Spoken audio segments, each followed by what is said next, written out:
Hello, everyone. Wow, it's Friday. Congratulations, we all made it to Friday. It's such a great day. Actually, it's not much different day for us. We have lots of ministry to do today. Tim usually gets out a newsletter, a free newsletter every day or every week, as you know. Many of you, most of you actually know about that. So it's leaving Tim alone to get that done. And it's always working with last minute things before the weekend. Sundays here, all the shops are closed, so you get what you need and you think about Saturday and Friday and getting everything set up. We've had a busy week. I haven't made as many updates as I would like this week, although we got out some big ones. Got a few ones that were a half hour long with both Tim and I in one of them. So that was really nice to be able to do that. And we've got some great responses. Keep them coming. They really help us to know how to minister to you as well as what's working for you and what's not working for you. And we just enjoy listening to everybody's way of trying to figure out how to live for God. And it's really beautiful. So Caleb's our son that's still in school. I went down there and saw him yesterday. It was a long day yesterday. I got up early and had a lot to do shopping, and driving all the way down. It takes about an hour, 50 minutes or so to drive down one way to go minister to our son Caleb. And then it's a long day. I didn't get into bed till just after 2 a.m. last night.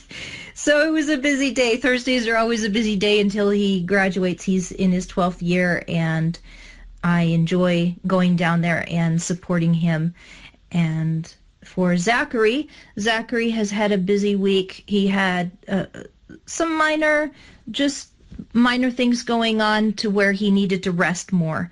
So he didn't get to go to the center as many days as we had thought. I had to actually pick him up one day. It was just too much. He's still recovering and not as strong as we would like at times, but a lot stronger than we thought in other ways. He is walking well. We're having to put together physical therapy for him better and try to find a massage table so that I can stretch him more, because 2 times a week for physical therapy just is not enough for him. It's just not enough. Hasn't been for a long time. So it's time to rearrange life and readjust things. We're working with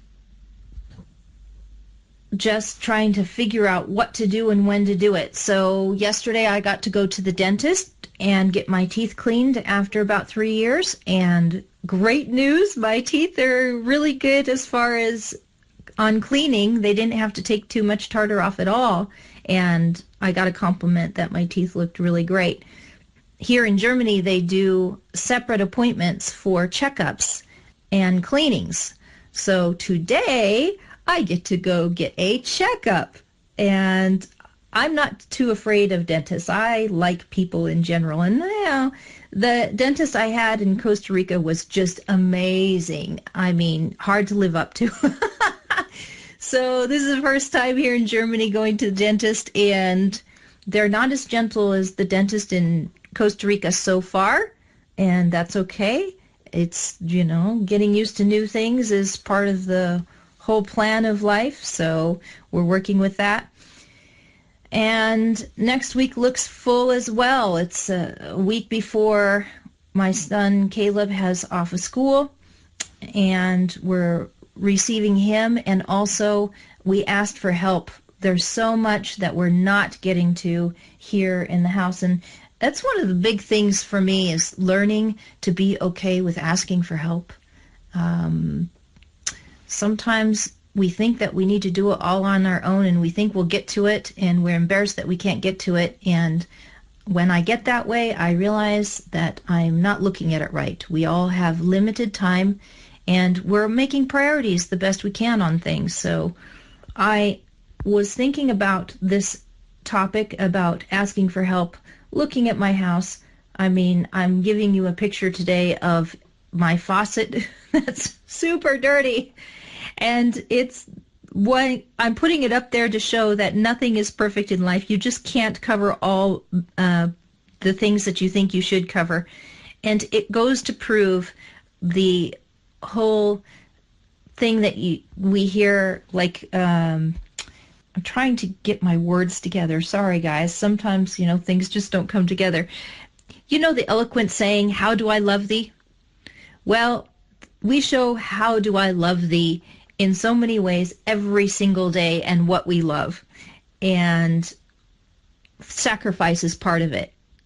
When we have too much to do and it's not all going to get done, we show what we love and what's important to us through what we decide to do with our mind and our time, and what we decide to actually accomplish in the day. And that's a very guilty thing for people to work with, because it seems like we can't love people enough, we can't survive well enough, we can't make enough money, and it's always lack, lack, lack. And it's very, very hard to figure out and orient, what am I supposed to do? And whatever you do, it seems like it's never going to be enough. That's a really tough thing that we put on ourselves, to try to be enough for all of it. It's just going to fall apart. Some things are just going to fall apart. And the only way to find the balance within everything falling apart or looking like it, and your world being turned upside down, is to have a main focus, a main simple focus that you make decisions off of. So this is how I make decisions. You've heard it before, I'll say it again, and I practice on making the decisions better this way and letting go of guilt of what I can't get done. The basic thing that I go for is Matthew 22, verse 37, which is, love God with all your heart, might, and soul, and love your neighbor as yourself. So how do I love thee, O God? And how do I love thee, O supporters and family, and time for resting because my body needs it, and letting go of the things above that I cannot take care of?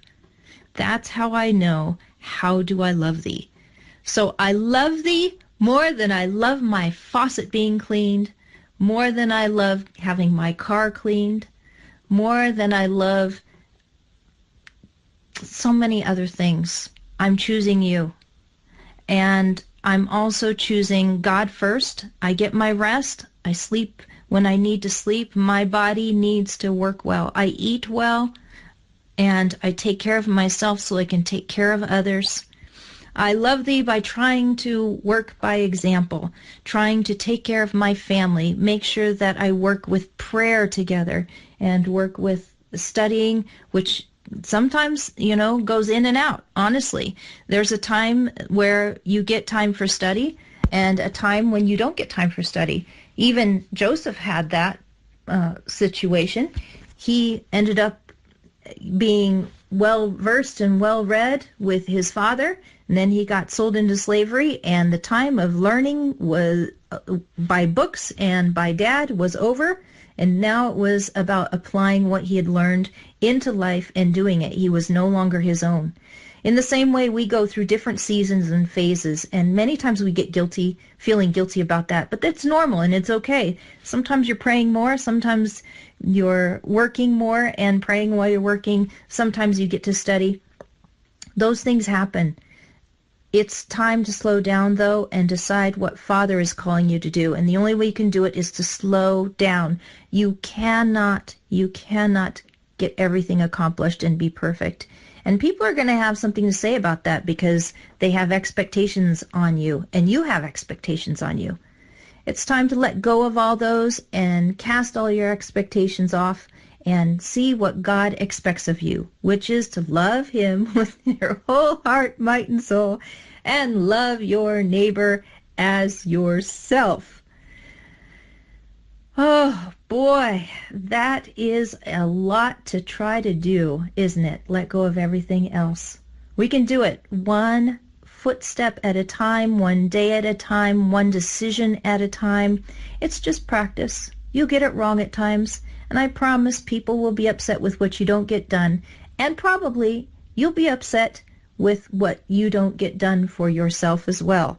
I grew up with the whole thing of cleaning being a very important thing, keeping things clean. We grew up doing a janitorial business, so it was detailed on what was expected, and if you didn't get it right, you did it over again. Sometimes I would do it 4 or 5 times over again. My dad was very good at details in doing janitorial.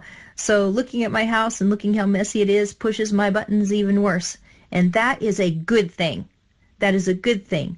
I get to let go of things that are less important for the things that are more important. And my relationships and love that will last for eternity is more important than the things that are going to burn. So time to downsize, time to figure out how to get rid of stuff that I can't take care of and let go of things that no longer serve me and push into new life and new thoughts, new priorities, better and better, and shift as the things shift. As Zachary needs more help, help him. As our family needs more help. And quite frankly, I would much rather help you guys out than worry about if I've got dirty plates. You guys are awesome. You're worth it. And just like Christ sacrificed for us and cleaned the disciples' feet and showed us an example, we show what we are cleaning, whether it's feet and keeping our own feet clean so that we don't stink them up for everybody else around us. It is love to do that, by the way. Or are we cleaning our dishes and worrying about our cars? So bless you, bless your weekend, and thank you for listening in. I will continue to try to listen to all of your feedback and put up podcasts for it. I have a whole slew of podcasts to do with all the feedback we're getting. I'll get to them. I do hear you. Keep going. Love you guys.